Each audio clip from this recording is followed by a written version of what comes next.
Police কোনো আসামিকে গ্রেফতার করার জন্য কোনো স্থান কি তল্লাশি করতে পারেন বা কোনো স্থানে ভাঙচুর করতে পারেন?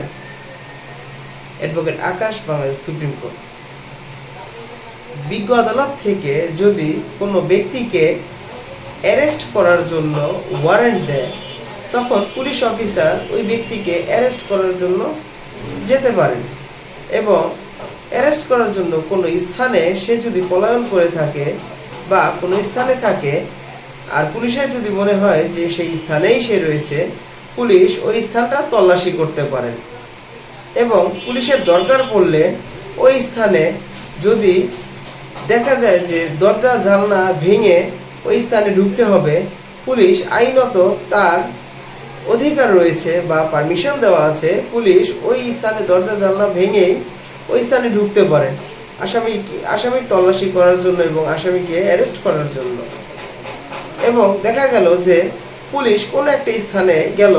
আসামিকে তল্লাশি করার জন্য বা গ্রেফতার করার জন্য, পুলিশ ওইখানে আটকে গেলেন বা আটকা পড়ে গেলেন, তখন পুলিশ যদি বের হতে না পারেন, পুলিশ যদি না বের হতে পারে, তখন ওই স্থানে দরজা জানলা ভেঙেই পুলিশ ওই স্থান থেকে